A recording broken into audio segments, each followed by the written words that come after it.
Turning now to Capitol Hill and the sprint to avoid a government shutdown.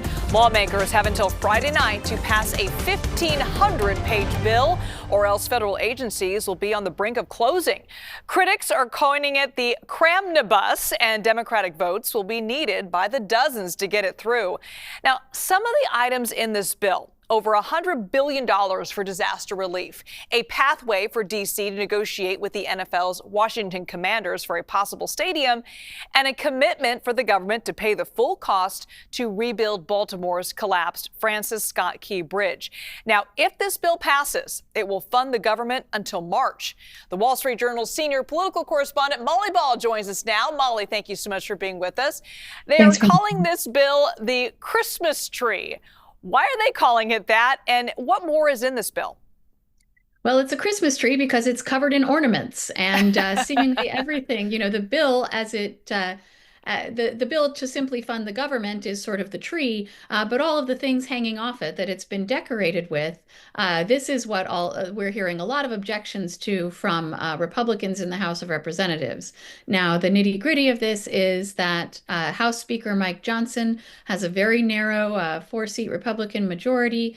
There's a lot of conservative Republicans who never like to vote for any government spending, even the spending that is needed simply to keep the government operating. The Speaker promised he would not do the so-called Christmas tree bill, but in the end he was forced to do so, in part because with such a narrow Republican margin, he needs votes from Democrats. So all of these little goodies get added to the bill one by one in order to satisfy the demands that will lead to the votes that he needs to pass it. The problem is he's now facing a revolt on his right flank from a lot of those Republicans, whether it's conservative Republicans upset with the level of spending or moderate Republicans upset with what didn't make it into the bill. And so he's got a real mess on his hands as he tries to marshal enough votes to pass this bill in time to prevent a government shutdown. Yeah, a lot of people not happy about this thing, Molly. But I want to get to this breaking news on the Hill. The House Ethics Committee will release a report on Matt Gaetz. What more can you tell us about this kind of secret vote? Well, as you say, it is a secret vote. The Ethics Committee puts a very high premium on secrecy. They conduct all of their proceedings in private. They are not supposed to talk about anything relating to the investigations that they are engaged in. Matt Gaetz, of course, was a member of Congress until he resigned last month in the wake of being nominated for Attorney General by President-elect Donald Trump. It then came out that the Ethics Committee was in the process of finishing the preparation of this report, which was an investigation into various charges of impropriety on his part, most prominently the allegations of drug use and allegations of sex with one or more minor girls.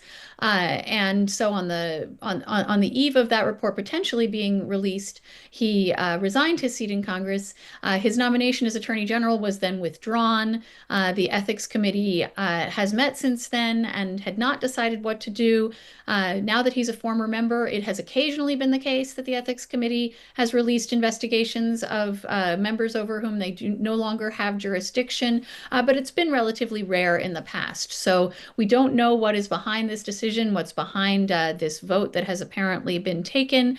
But if it results in the release of the report, we will soon know what these allegations were that were considered so damaging that they forced Gaetz to withdraw his nomination as Attorney General. Molly, I want to make sure we get to this. President-elect Donald Trump's cabinet picks back on the Hill trying to court lawmakers today, including RFK Jr. and Tulsi Gabbard. You write that these picks often offer some clues about how Donald Trump plans to govern after January 20th. Can you walk us through what those clues are? Well, it is a very unusual slate of cabinet nominees, not one that I think any other Republican who won the presidency would have been appointing. I think it is broadly populist in nature and reflects the unconventional coalition that won the presidency for Trump. So people like RFK Jr., who he plans to nominate as Health and Human Services Secretary, Tulsi Gabbard, who's being nominated for Director of National Intelligence. Both of these people are former Democrats who actually ran for president as Democrats before swinging to Trump's side and supporting him in the election. There are others who come from more conventional backgrounds on Wall Street or in Republican politics. And then there are those like Kash Patel at the FBI or Pete Hegseth at the Department of Defense, who don't have a lot of experience leading large organizations or experience with the institutions that they are potentially being put in charge of, but who are seen by Trump and those around him as disruptors capable of reforming agencies that he believes have lost their way or are corrupt in some way.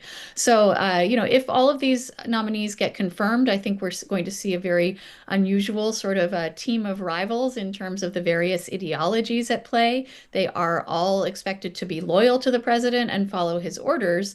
But I think I've been speaking to a lot of the Republicans in the Senate whose job it is going to be to hold the confirmation hearings and question these nominees and eventually vote on their confirmations to the cabinet.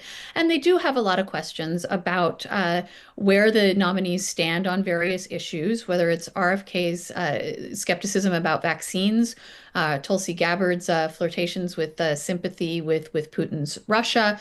So we're going to hear a lot of tough questions asked in private and public of these cabinet nominees as they start coming under serious consideration by the U.S. Senate. Wall Street Journal's senior political correspondent Molly Ball, thanks so much for being with us today, Molly.